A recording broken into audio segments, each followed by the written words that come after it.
My name is Francesca Bennett. I'm 34 years old.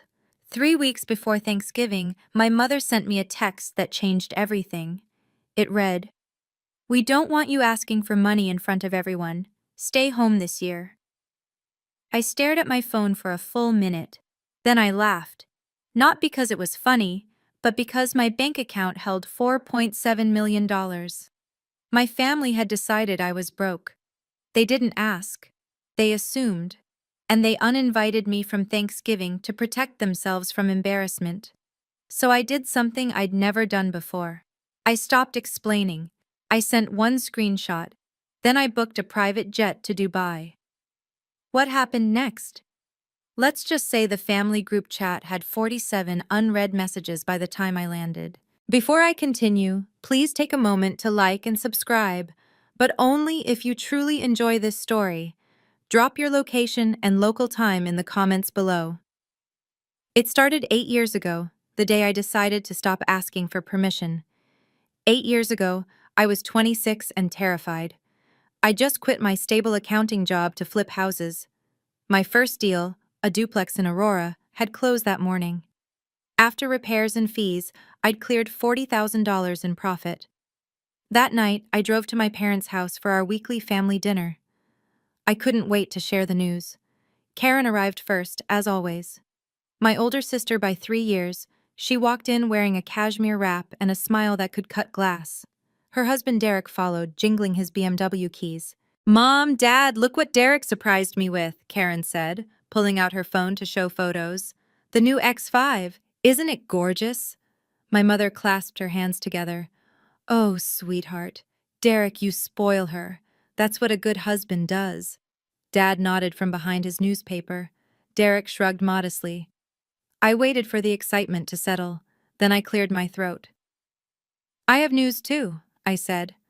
"I closed on my first property today, made $40,000 profit." The table went quiet, but not the impressed kind of quiet. Mom tilted her head. "That's nice, honey. But when are you going to get a real job? One with benefits?" Karen sipped her wine. "Real estate is so risky. Derek says the market could crash any day now." Derek said nothing. He just studied his fork. Dad turned a page of his newspaper. He didn't look up. I felt something shrink inside my chest. Something I'd been carrying my whole life without realizing it. Hope that they'd finally see me. That night, I stopped talking about my wins at family dinners. They didn't want to hear them, and I learned to build my empire in silence. But silence, I would discover, has its limits. 3 years ago, I arrived at my parents' house early on Christmas Day. I wanted to help Mom prepare the ham, set the table, be useful. I was 31, single, and still trying to earn my place. The doorbell rang throughout the afternoon. Aunt Linda swept in wearing diamonds. Uncle Mike brought his famous pie. Cousins, spouses, and children filled the living room with noise and warmth. When Mom announced dinner, I moved toward the dining room. That's when I noticed. There were 12 chairs at the main table, 12 place cards. I scanned the names.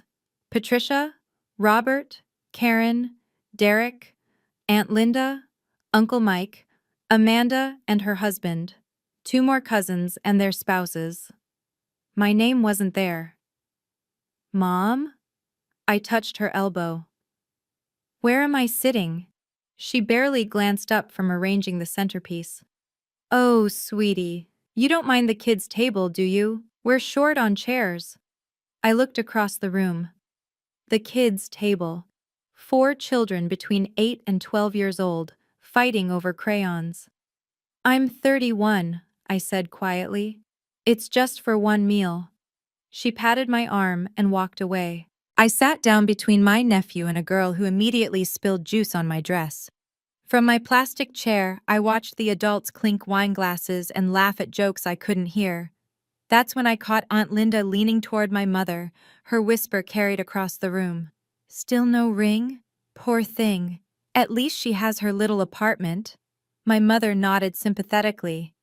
They didn't know I'd closed on my 15th property that month. They didn't know my net worth had just crossed $1 million. To them, I was still the unmarried daughter who couldn't find a husband. And I sat there, smiled, said nothing. That's what I always did. 3 weeks before this past Thanksgiving, I was in my apartment reviewing contracts. A penthouse in Cherry Creek had caught my attention.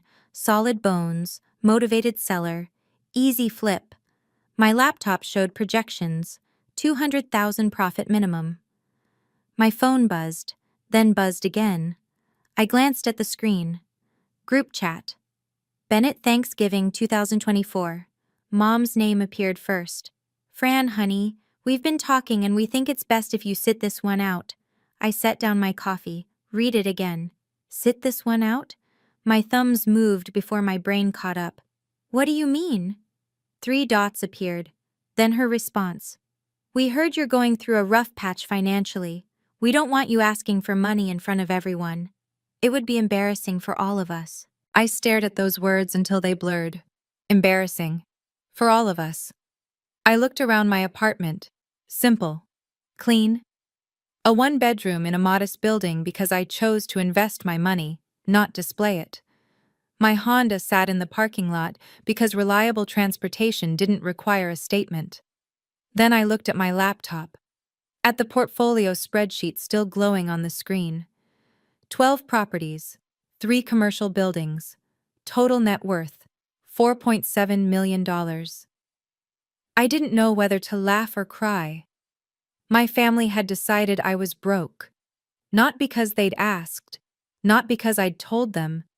They'd assumed, based on my car, my apartment, my refusal to broadcast my life.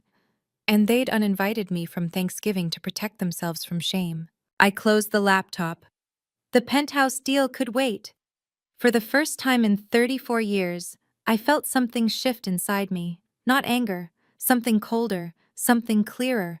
I needed to call Megan. That night, sleep refused to come. I lay in bed, staring at the ceiling, running scenarios through my mind. What if I just accepted it? What if I let them believe their story? The math was simple. If I stayed silent, my family would spend Thanksgiving pitying poor Francesca. Aunt Linda would offer prayers between bites of turkey. Uncle Mike might pass around a hat. Karen would shake her head sadly while cutting into her pie. The story would spread.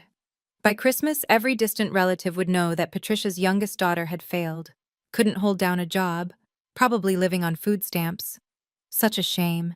And I'd keep showing up, keep smiling, keep sitting at the kids' table while they discussed my life in whispers. I grabbed my phone and called Megan at 11 p.m. She answered on the second ring. This better be good. They uninvited me from Thanksgiving. They think I'm broke. A pause, then a sharp laugh. You're kidding. Mom said they don't want me asking for money in front of everyone. Fran, you have $4.7 million. You have a NetJets membership. And you're asking me if you should explain yourself to people who didn't even call to check if you were okay? I pressed my palm against my forehead. It's not about proving them wrong. It's about, I don't know, closure? Then give yourself closure. Her voice softened. Not them. You've been proving yourself to these people your whole life. When are you going to stop? I didn't have an answer. Maybe don't prove anything, she continued. Just show them, once, and then walk away. I hung up and stared at the ceiling again. By morning, I'd made a decision. I wasn't going to explain anymore. The truth would speak for itself. The next morning, my phone buzzed with a private message. Karen. Hey, hope you're not mad about the Thanksgiving thing. I poured my coffee slowly, watching steam rise from the mug. Took my time responding. Why would I be mad? Her reply came fast. I mean, it's for the best. You don't want to be around when Uncle Mike starts asking about everyone's 401k, right? I set down the mug. I don't have a 401k. I have investment properties. 3 laughing emojis appeared. Then, LOL, sure. Look, just focus on getting back on your feet. Maybe find a stable job. My jaw tightened. Derek mentioned there's an opening at his office, she continued. Receptionist position, benefits included. Want me to put in a word? Receptionist. My sister, whose husband I could buy out 3 times over, was offering me a receptionist job at a dental office. I typed and deleted several responses. Finally settled on, "Thanks, I'll think about it." "Great, just trying to help here. You know I worry about you." She worried about me. The way someone worries about a stray cat. With pity, not respect. I closed the message thread and opened my portfolio app instead. The numbers stared back at me. 12 properties, 3.2 million in equity, 1.5 in liquid cash, quarterly dividends arriving next week. Karen lived in a 4,000 square foot house her husband's parents helped them buy. She drove a leased SUV. She measured success in square footage and carats. She had no idea what I'd built. And that was fine. Until now. Now her pity felt like a splinter under my skin. "I'm trying to help," she'd said. No. She was trying to keep me small. And I'd spent my whole life letting her. Not anymore. I needed to know where this started. That afternoon, I texted Sophie, Aunt Linda's 20-year-old daughter. We'd always gotten along. She was young enough to be careless with secrets. "Hey, Soph. Random question. Did anyone mention why I'm not coming to Thanksgiving?" Her response came quickly.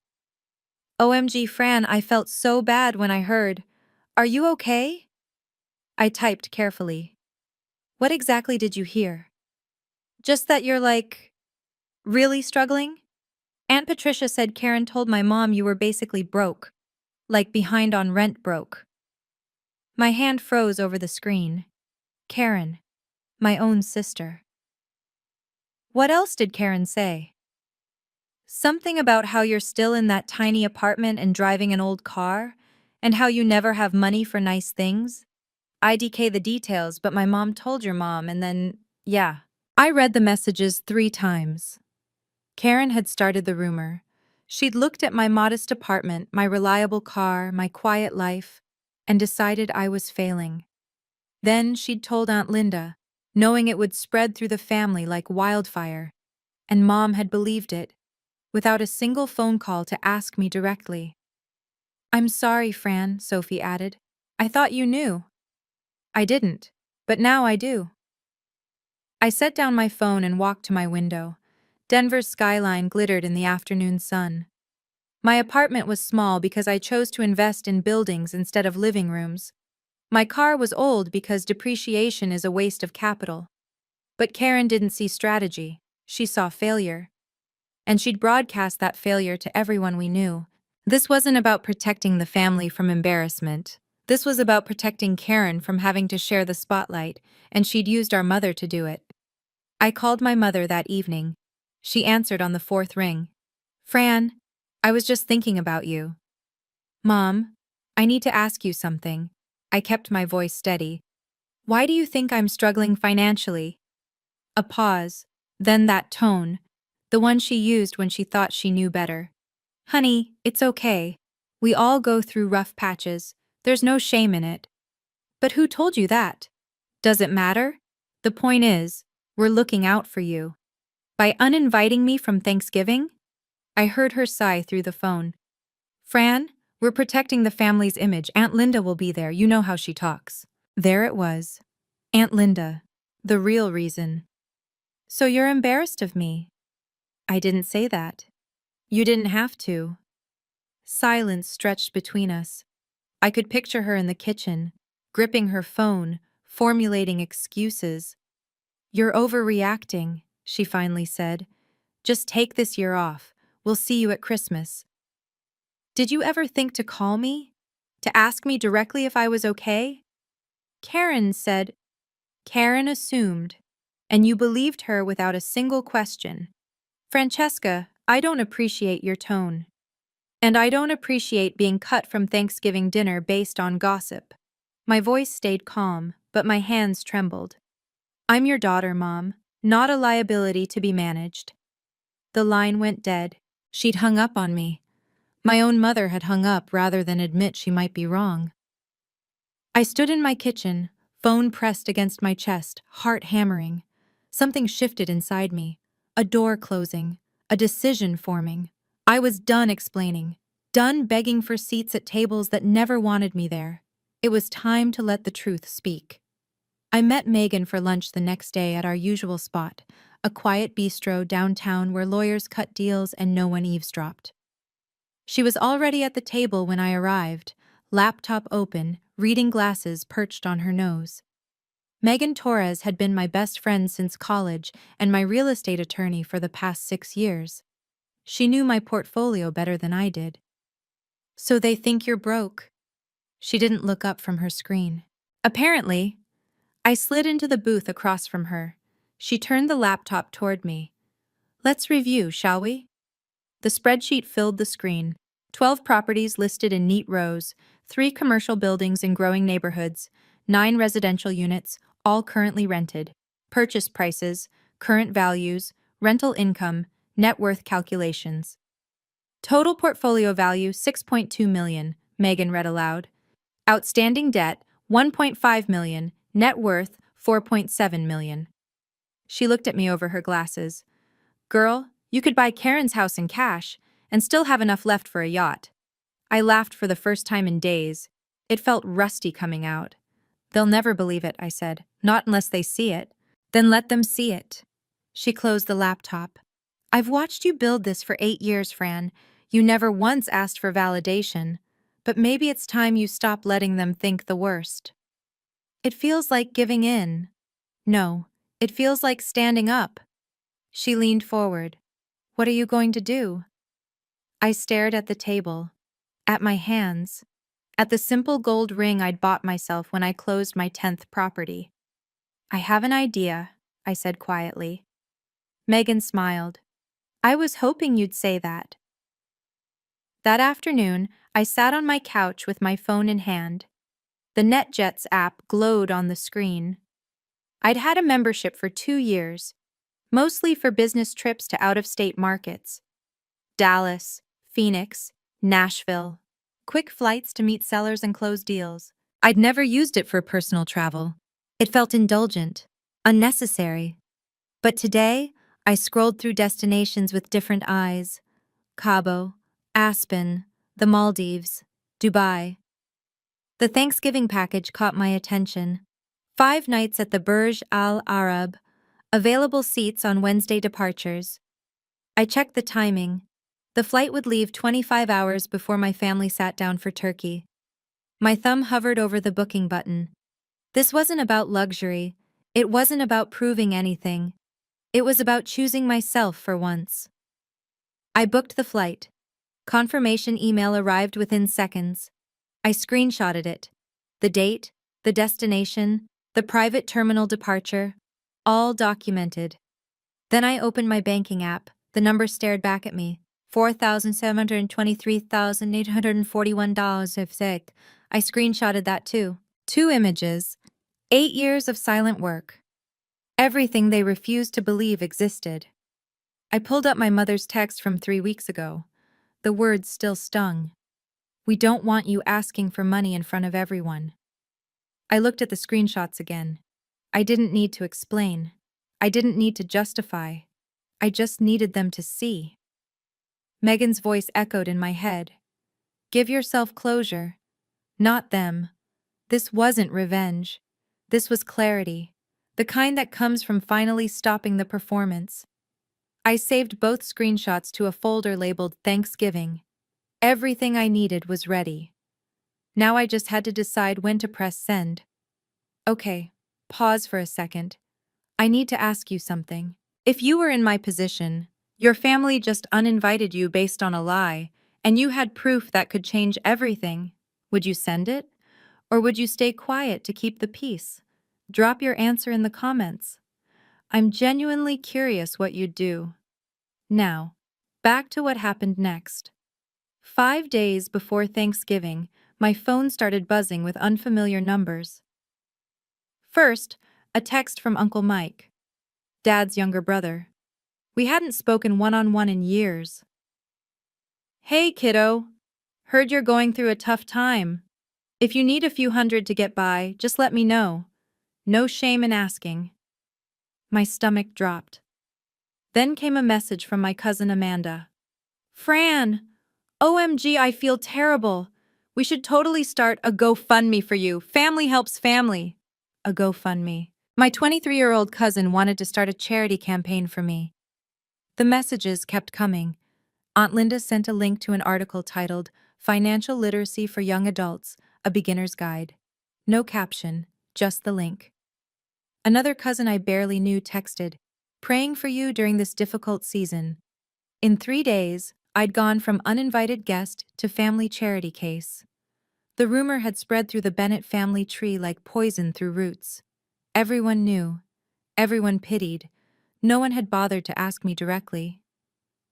I sat on my bed and scrolled through the messages, the offers of help, the resources for people in crisis, the prayers and heart emojis and empty sympathies. They weren't reaching out because they cared. They were reaching out because the story was too juicy not to engage with. Poor Francesca. Couldn't make it work. Probably eating ramen in some dingy apartment. Such a shame. I closed the messages without responding. Then I did something I rarely did anymore. I called my father. The phone rang 4 times. I almost hung up. Then his voice came through, tired and hesitant. Fran, is everything okay? Dad, I said quietly, we need to talk. Dad, do you believe I'm struggling financially? The question hung in the air. I could hear him breathing through the phone, slow and measured. I don't know, honey. He cleared his throat. Your mother said Karen mentioned, did you ever think to ask me yourself? Silence. The kind that answered before words could. You know how your mother is, he finally said. When she gets an idea in her head. I'm not asking about Mom. My voice stayed level, though my hands shook. I'm asking about you. Did you ever wonder if it was true? Did you ever think to pick up the phone? More silence. I just want everyone to get along, Fran. You know that. Even if that means I get thrown under the bus? Don't be dramatic. Something cracked inside me, not anger, something sadder. Disappointment so old it had fossilized into acceptance. I'm not being dramatic, Dad. I'm being uninvited from Thanksgiving dinner because of a lie. A lie you chose not to question. What do you want me to do? His voice rose, then fell. Your mother makes these decisions. I can't. You could have defended me. You could have said, let's call Fran and ask. You didn't. He had no answer for that. I have to go, I said. Fran, wait. I hung up. The phone felt heavy in my hand. I set it face down on the table and stared at the wall. My father wasn't cruel. He wasn't malicious. He was just absent. A man who'd made peace his priority at any cost. And I had always been the cost. For the first time, I saw it clearly. Dad wasn't neutral. He was complicit. The screenshots arrived at 9 p.m. Sophie had been added to the main family group chat, the one called Bennett Family, Adults Only, the one I apparently didn't qualify for. I probably shouldn't show you this, she texted, but you deserve to know what they're saying. I opened the images with cold fingers. Karen had written, I feel bad for her, but honestly, it's for the best. She'd just make everyone uncomfortable. My mother replied, agreed. At least this way we can enjoy the meal. Aunt Linda, at least she won't be asking us for loans at the table. LOL. Uncle Mike, should we chip in and send her a gift card, maybe Whole Foods or something? Karen again. That's sweet. I'll organize it. A gift card. They were organizing a charity gift card for me. Like I was a struggling neighbor they barely knew. Like I was someone to be managed rather than included. I read the messages again, then again. They weren't protecting me from embarrassment. They were laughing at me, planning how to handle the Fran situation like I was a problem to be solved. My phone rang. Megan's name flashed on the screen. Did you see it? She asked. Yeah. So what now? I walked to my window. The city lights stretched toward the mountains. Somewhere out there, my family was drafting gift card contributions for a millionaire. Now I send my own screenshot. Are you sure? I thought about the kids' table, the dismissive comments, the years of silence, the rumor my own sister had started. I've never been more sure of anything. When? I looked at the calendar on my wall. Thanksgiving was 6 days away. The moment they sit down for dinner, 24 hours before Thanksgiving. I packed my suitcase with steady hands, bikinis, evening dresses, sunscreen. My passport sat on top, ready. Megan arrived at noon to drive me to the private terminal. You sure about this? She watched me zip the luggage closed. I'm not doing this to hurt them. I met her eyes. I'm doing this to free myself. And the screenshots? I'll send them at exactly 6 p.m. tomorrow, right when they're sitting down for turkey. She laughed despite herself. That's cold, Fran. It's not revenge. I grabbed my carry-on. It's clarity. The kind they've refused to see for 34 years. We drove to Centennial Airport in comfortable silence. The private terminal gleamed white against the gray November sky. No lines, no crowds. Just a woman at the desk who smiled and checked my booking. Ms. Bennett, your flight to Dubai is ready for boarding. I hugged Megan at the security point. Call me when you land, she said. I will. And Fran? She gripped my shoulders. You're not doing anything wrong. Remember that. I nodded and walked through the doors. The jet sat on the tarmac, small, sleek, waiting. A flight attendant greeted me at the stairs. Inside, leather seats gleamed under soft lighting. A glass of champagne appeared before I'd even buckled in. I sank into the seat and looked out the window. Denver disappeared beneath the clouds. My phone sat heavy in my pocket, loaded with screenshots. 25 hours of flying. 25 hours until my family discovered exactly how wrong they'd been. I sipped the champagne. For the first time in weeks, I felt something besides anger or hurt. I felt free. And somewhere over the Atlantic, my phone would finally do the talking I'd been avoiding for years. The plane's Wi-Fi connected somewhere over the Atlantic.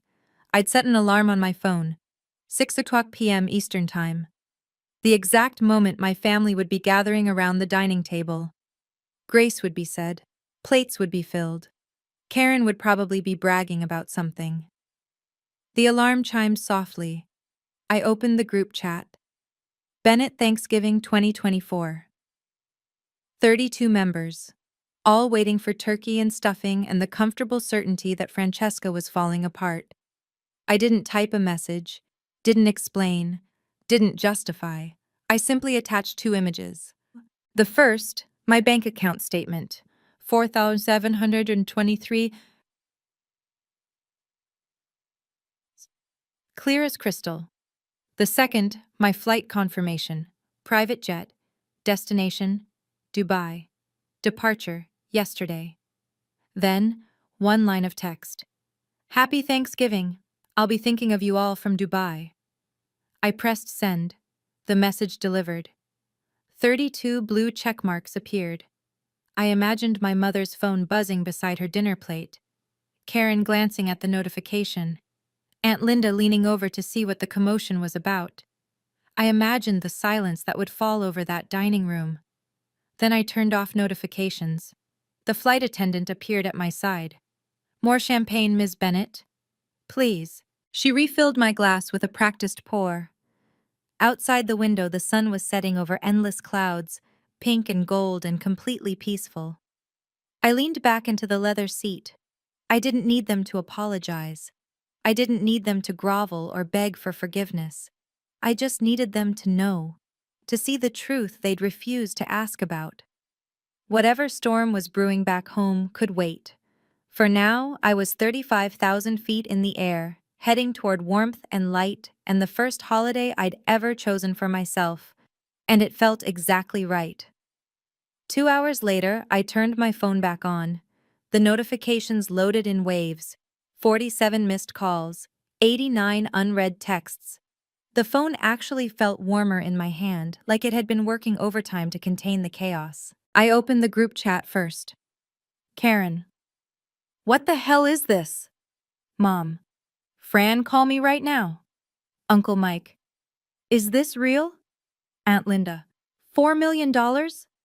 Amanda. OMG, wait, I offered to start a GoFundMe. Dad. Fran, please pick up. Karen again. Why didn't you tell us? Mom. This is a joke, right? This has to be a joke. Aunt Linda. Someone call her. Someone needs to call her now. The messages spiraled from there. Confusion, disbelief, exclamation points multiplying like rabbits. I switched to my private messages. Karen. Why didn't you tell us? I don't understand. Mom. Fran, this is cruel. How could you hide this from your own family? Aunt Linda. Sweetheart, we should catch up soon. I have some investment opportunities I'd love to discuss with you. Sophie. Fran, you're a legend. I read every message, the shock, the anger, the sudden, desperate friendliness from people who'd laughed about sending me gift cards just days ago. Not one message said, "We're sorry." Not one said, "We should have asked." Instead, they blamed me for hiding it, for not telling them, for making them feel foolish. Even now, they couldn't see it. I closed my phone and looked out the window. We were halfway across the world now. Below, the Atlantic stretched endlessly, dark and calm and completely indifferent to family drama. I finished my champagne. The messages could wait. The explanations they wanted weren't coming. I'd shown them the truth. What they did with it was no longer my concern. I saved the voicemails for last. Settling deeper into my seat, I pressed play on the first one. Mom's voice filled my ears, thick with tears and something sharper beneath them. Fran, baby, why are you doing this to me? On Thanksgiving? You're embarrassing me in front of the whole family. Call me back, please. This isn't funny. To her, she'd made it about herself within 30 seconds. I pressed next. Karen's voice came through, tight with anger. You could have just told us. We would have. She trailed off, unable to finish the sentence. Because what would they have done differently? She didn't know. Neither did I. Next voicemail. Dad, quieter than the others. Fran, it's Dad. Just call me. Please. A long pause. I'm sorry. That one I listened to twice. Next, Uncle Mike, awkward and stammering. Hey, kiddo, about that gift card thing. Forget I said anything. Hope you're doing okay. Great, actually. Sounds like you're doing great. Finally, Aunt Linda. Her voice had transformed completely, sugar-sweet where it had been condescending before. Sweetie, I've been meaning to call you for months. We really should catch up. I have some wonderful investment opportunities. Call me when you land. I closed my eyes. The pattern was so clear now. Pity had transformed into desperation, dismissal into sudden interest. They didn't want to reconnect. They wanted access. A memory surfaced unbidden. My grandmother, 5 years gone now, holding my hands in her kitchen. Never let anyone make you feel small, baby, not even family. She'd been the only one who ever truly saw me. I opened my eyes. The clouds glowed orange with approaching sunrise. Grandma would have been proud, and that was enough. The wheels touched down in Dubai at sunset. Golden light spilled across the tarmac as I stepped off the plane. The air hit me first, warm and dry, scented with something unfamiliar and wonderful. A driver waited at the bottom of the stairs, holding a sign with my name. Ms. Bennett, welcome to Dubai. Your car is ready. The city revealed itself through tinted windows. Glass towers rose like miracles from the desert. The Burj Khalifa pierced the evening sky, its lights just beginning to flicker on. My phone buzzed continuously in my bag. I didn't look at it. The hotel lobby was marble and gold and overwhelmingly quiet. A manager greeted me personally, guiding me to a private elevator. You're sweet, Ms. Bennett. Please let us know if you need anything at all. The doors opened to a view that stopped my breath. Floor-to-ceiling windows, the Arabian Gulf spreading silver in the last light, the entire city glittering below like scattered diamonds. I walked to the balcony and stood there, letting the warm breeze wash over me. My phone buzzed again. Another call, another voicemail adding to the pile. I didn't answer. Instead, I ordered room service: turkey with cranberry sauce, mashed potatoes, pumpkin pie. A Thanksgiving meal for one, delivered on silver platters. I ate at a small table by the window, watching the Burj Khalifa put on its nightly light show. Alone, but not lonely. For the first time in 34 years, I wasn't performing for anyone, wasn't proving anything, wasn't waiting to be seen by people who refused to look. This was my Thanksgiving, chosen by me, for me. And it tasted better than any family dinner I could remember. The messages could wait until tomorrow. Tonight, I was exactly where I belonged. Quick question before we continue. Karen just found out her little sister is worth $4.7 million. If you were Karen right now, what would you be feeling? Shame? Jealousy? Regret? I want to know your honest answer. Comment below. And hey, if you're still with me, that subscribe button would mean the world. Now here's what happened when the calls kept coming. Day 2 in Dubai. I sat by the infinity pool, laptop open, morning sun warming my shoulders. The portfolio spreadsheet glowed on screen, a reminder that work continued regardless of family drama. But my phone sat beside me, heavy with unanswered messages. I decided to respond to exactly one person, just one.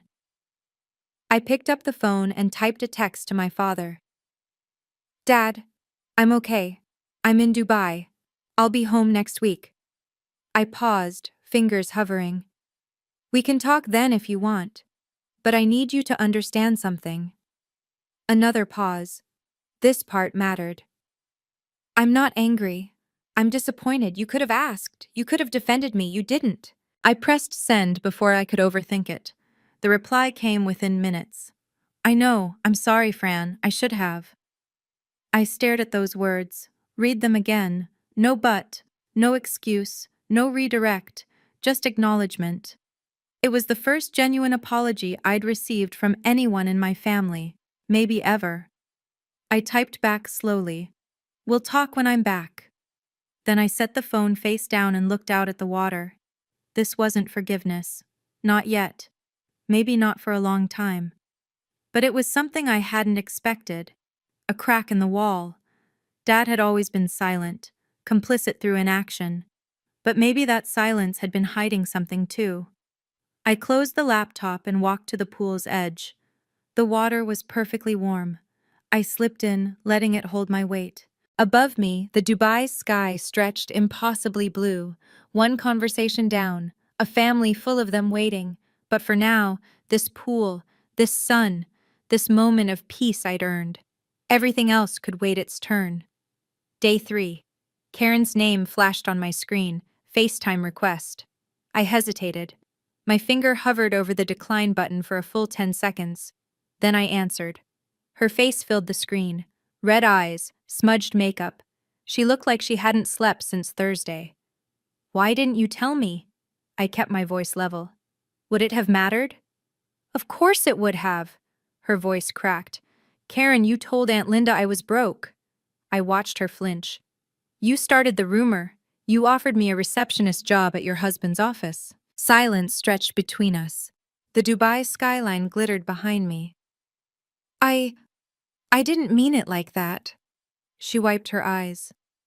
I just said you were still in that apartment and you assumed the worst. Because that's what you wanted to believe. She broke then. Really broke. Tears streaming, shoulders shaking. I'm sorry. I don't know. She took a ragged breath. Maybe I was jealous. The words hung there, unexpected. Jealous of what? I asked. You have everything, Karen.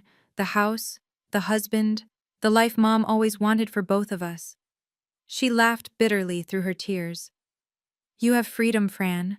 I have a mortgage and a marriage that… She stopped herself. That what? Never mind.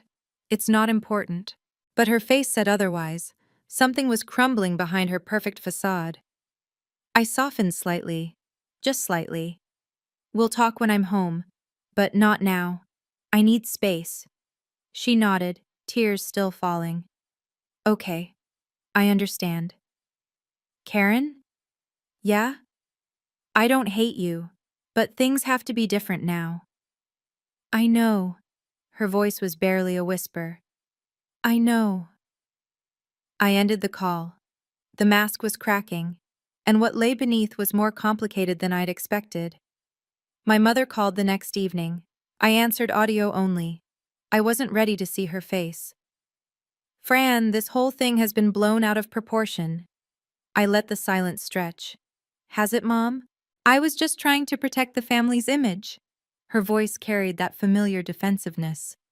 You know how Aunt Linda talks, one wrong word and it's all over the neighborhood. So you sacrificed me to look good in front of Linda. That's not fair. Neither was uninviting me from Thanksgiving based on a rumor you didn't bother to verify. I heard her sharp intake of breath. Well, you could have told us about your… money. She said the word like it was dirty. If you'd just been open about it. And you could have asked, or trusted me, you didn't. I'm your mother. I shouldn't have to ask. You should tell me these things. I stood at my hotel window, watching boats drift across the Gulf. What do you want from me, Fran? Her voice had an edge now. An apology? Fine. I'm sorry you were hurt. There. Happy? The non-apology hung in the air like smoke. I want you to understand something, Mom. I kept my voice steady. I'm done proving myself to people who refuse to see me. So what, you're just going to cut us off? No, but I'm going to start choosing who gets access to my life. And right now, that's not you. Francesca, we'll talk when I'm ready. Goodbye, Mom. I hung up before she could respond. My hands were shaking, but not from fear. That was the first boundary I'd ever set with my mother. And as I stood there, watching the sunset paint Dubai in gold, I knew it wouldn't be the last. My last day in Dubai brought an unexpected message. I was packing when my phone buzzed with a text from Derek, Karen's husband. We'd barely exchanged a dozen words in the 10 years he'd been married to my sister. Fran, this is Derek. Wanted to say, I respect what you did. Couldn't have been easy. I sat down on the bed, surprised. Another message appeared. Also, sorry about the receptionist thing Karen mentioned. She told me after. That was out of line. I typed back, It's okay. You didn't know. His response came quickly. For what it's worth, I always thought you had your stuff together. The way you talk about real estate at family dinners, when anyone bothered to listen, showed you knew what you were doing. I read those words twice. Derek had noticed. While everyone else dismissed my career, he'd actually been paying attention. Thanks, Derek. That means more than you know. Take care, Fran. And if you ever want to talk shop about property investment, I'm looking to diversify, interested in learning more. A smile crossed my face, the first genuine one in days. I'd be happy to chat when I'm back. Looking forward to it. Safe travels. I set down the phone and looked around the suite. The packed suitcase, the unmade bed, the view I'd memorized over 5 days. Not everyone in my family was like my mother and Karen. Some people saw clearly, even when others refused to look. Derek had surprised me. In the middle of all this chaos, he'd shown me something I'd forgotten. Respect could come from unexpected places. The taxi would arrive in an hour, time to go home and face whatever came next. But at least now I knew I wouldn't face it completely alone. Denver welcomed me back with gray skies and cold air. I landed a week after Thanksgiving, jet-lagged, but strangely peaceful. The drive home felt different now, familiar streets seen through new eyes. My apartment was exactly as I'd left it. Same modest furniture, same view of the parking lot. Same Honda in its usual spot. But I wasn't the same. The next morning, I met Megan at her office to review Q4 projections. Work didn't stop for family drama. So how was Dubai? She handed me a coffee. Clarifying, she smiled. And the family? Adjusting. I opened my laptop. Let's focus on the numbers. Business as usual. Or at least that's what I told myself. But something had shifted. Over the following days, I noticed it in small ways. Aunt Linda called to invite me to a holiday dinner party. My response came easily now. No thank you. I have plans. Cousin Amanda texted asking about a small business loan for her new venture. I replied without guilt. I don't lend to family, but I can recommend a good bank. Each no felt like a weight lifting. I'd spent 34 years saying yes when I meant no, showing up when I wanted to stay home, swallowing my opinions to keep the peace. Not anymore. The family was adjusting to the new Francesca, the one who answered honestly, the one who set limits, the one who chose herself first. Some took it better than others. Dad called twice, keeping conversations short and simple, checking in. Mom went silent. Her way of punishing me, I knew. Karen texted once, asking to meet. I told her I'd let her know when I was ready. The boundaries were new, uncomfortable for everyone, but necessary. Some people would adapt, others wouldn't. Either way, I'd finally stopped waiting for permission. 2 weeks after Dubai, Aunt Linda invited me to lunch. Just us girls, she'd said. A chance to reconnect. I went, curious about her angle. She'd chosen a restaurant downtown, upscale, visible, the kind of place where people came to be seen. Linda wore her diamonds prominently, as always. Fran, darling. She kissed both my cheeks like we were in Paris. You look wonderful. Dubai agreed with you. Thanks, Aunt Linda. We ordered. Made small talk. Weather, traffic, the new shopping center being built near her house. Then she leaned forward, lowering her voice conspiratorially. I have an investment opportunity for you. Very exclusive. A friend of mine is developing a resort property in Costa Rica. Ground floor entry, 200,000 minimum. There it was. What's the return projection? She waved her hand vaguely. Oh, it's complicated to explain, but trust me, it's solid. Guaranteed to double within 3 years. Guaranteed. The word every legitimate investor avoids. I'd need to see the prospectus, I said, and have my attorney review it. Her smile flickered, just for a moment. I thought we were family, Fran. We are, which is why I want to protect both of us from a bad decision. Due diligence isn't personal. She recovered quickly, patting my hand. Of course, of course. I'll have the materials sent over. We finished lunch with careful conversation about nothing important. The prospectus never arrived. I wasn't surprised. Linda didn't want a niece. She wanted an investor too grateful or too naive to ask questions. The Thanksgiving revelation hadn't changed who she was. It had just changed her approach. Now I was worth cultivating instead of dismissing. Same motive, different mask. At least the new dynamic was honest about its dishonesty. 3 weeks before Christmas, the invitation arrived. A formal card, hand-addressed. Mom's handwriting. Traditional, like everything else about the Bennett family Christmas. Please come, Fran. We miss you. I stared at those words for a long time. The old Fran would have immediately agreed, would have smoothed things over, played nice, pretended Thanksgiving never happened, but I wasn't her anymore. I picked up my phone and called my mother. She answered on the second ring. Fran? I got your invitation. Oh, good. Relief flooded her voice. So you'll come? I'll come, on one condition. Silence. What condition? I took a breath. No more assuming, no more rumors. If anyone has a question about my life, they ask me directly. And you don't speak for me to anyone. Fran, that's not negotiable, Mom. A long pause. I could practically hear her weighing options. Pride versus having me there. That's fair, she finally said. The words sounded like they cost her something. And I sit at the main table. Of course you do. You always. No, I don't always. My voice stayed calm. But I will now. Another pause. Okay. Quieter this time. Almost humble. Then I'll be there. Fran, I am sorry. About Thanksgiving. I should have. We'll talk more in person, Mom. But thank you. I hung up before either of us could ruin it. It wasn't forgiveness. Not yet. But it was something I'd never had before. Terms. My terms. I looked at the Christmas invitation on my table. For the first time in years, I wasn't dreading the holiday. I was entering it as myself, not as the person they imagined me to be. That, I realized, was the real gift I'd given myself in Dubai. The freedom to choose.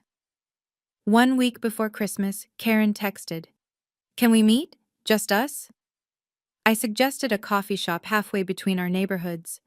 Neutral ground. She was already there when I arrived, sitting in a corner booth, hands wrapped around a mug. She looked different, thinner, tired in a way that makeup couldn't hide.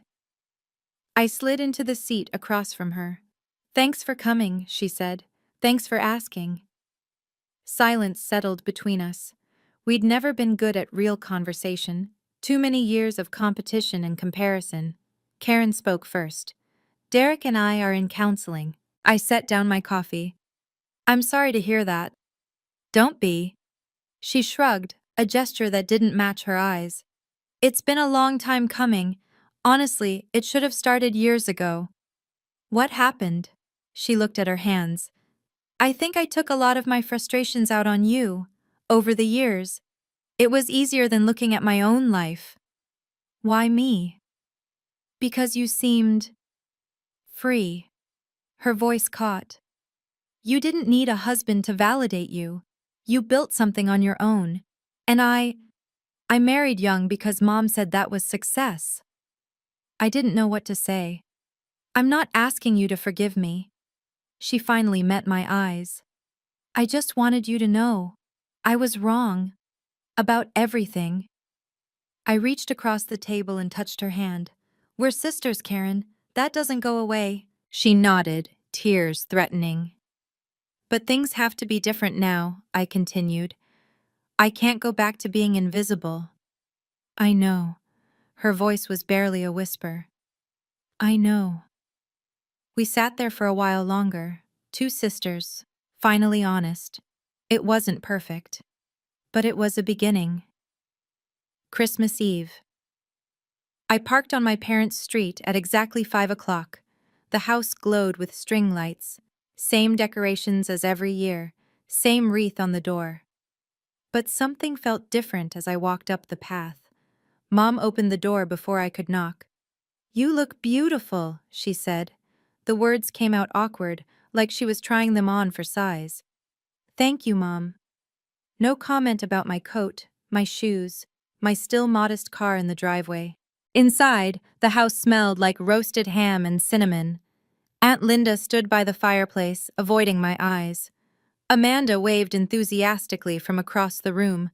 And there, by the dining table, I saw my name card. At the main table, next to Dad. I felt something loosen in my chest. Dad appeared beside me, pulling me into a hug that lasted longer than any I could remember. "I'm proud of you, Fran," he whispered against my hair. "I should have said that years ago." "Thank you, Dad." We sat down to dinner. 12 people. Real conversation. No whispered comments, no pitying glances. Uncle Mike asked about my portfolio, genuinely curious now. I answered briefly, professionally. Karen caught my eye across the table and smiled, a small fragile thing. It wasn't perfect. The history was still there, the wounds wouldn't heal overnight. But sitting at that table, eating ham and passing dishes with my family, I felt something I hadn't felt in years. I felt seen. And that was enough. For now, it was enough. New Year's Eve. Megan and I watched fireworks from my apartment balcony. The city exploded in color below, Champagne bubbles tickled my nose. So how does it feel? Megan clinked her glass against mine. New year, new boundaries? I watched a golden burst fade into smoke. It feels like I'm finally living for myself. Any regrets about the screenshot? I thought about it, really thought. No, it wasn't about proving them wrong. It was about stopping the lie. I sipped my champagne and reminding myself that I never needed their approval in the first place. So what's next? The question opened up something in my chest. Possibility. Space I'd never allowed myself before. Next year I'm hitting 6 million, and I'm buying a house. I smiled at her surprised expression. Not an apartment, a real house, with a yard. For the dog you've always wanted? For the life I've always wanted.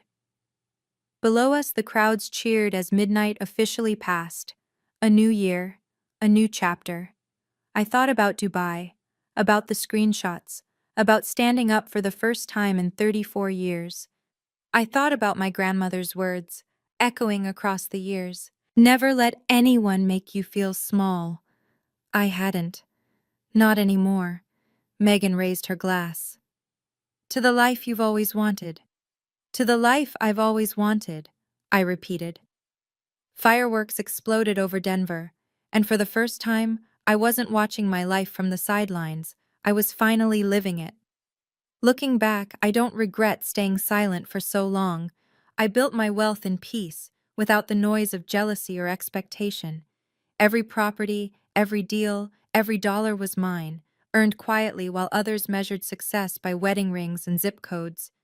But I do regret waiting so long to set boundaries. I let them treat me like someone small because I was afraid of losing them. I sat at kids' tables and swallowed my wins and smiled through dismissals because I thought that was the price of family. It wasn't. It was just the price I was willing to pay. Until I wasn't. Here's what that Thanksgiving taught me. You can't lose people who never really had you. And you can't gain respect from people who refuse to give it. The table you're not invited to is often the table you shouldn't want to sit at. Success built in silence is still success. But silence that protects people who hurt you isn't peace. It's surrender. Now I choose my tables, I choose my people. And I never apologize for my success. If you're out there right now, waiting for your family to see your worth, stop waiting. Show yourself. And if they can't handle it, that's on them, not you. Your value isn't determined by who chooses to see it. It exists whether they acknowledge it or not. The only approval you ever needed was your own. I wish I'd learned that sooner, but I'm grateful I learned it at all. The following Thanksgiving, I hosted my own dinner. My new house, a 4-bedroom craftsman with a wraparound porch, filled with warmth and laughter. Megan arrived early with wine. Derek came with his famous cornbread. A few close friends from my investor circle brought desserts and stories. The table was set for 10. Real china, cloth napkins, candles that smelled like cinnamon and cedar. My father arrived alone. Mom wasn't feeling well. I'm glad you came, Dad. I hugged him at the door. He squeezed my shoulder. I wouldn't miss it. Karen showed up late, without Derek. They'd officially separated in October, amicably, she said. She'd started therapy. She was finding herself, one session at a time. Is there still room? She asked from the doorway. I smiled. There's always room. We gathered around the table, my chosen family mixed with the family I was slowly, carefully rebuilding. I raised my glass. To chosen family, and to the people who choose to grow. Glasses clinked, laughter rippled around the table. I looked at the faces surrounding me. Megan, my rock. Dad, finally trying. Karen, humbled and hopeful. Derek, who'd become a genuine friend. New friends who'd become essential. These were my people. This was my home. Not the one I grew up in, but the one I built. And for the first time, Thanksgiving felt exactly like what it was supposed to be. A celebration of what matters.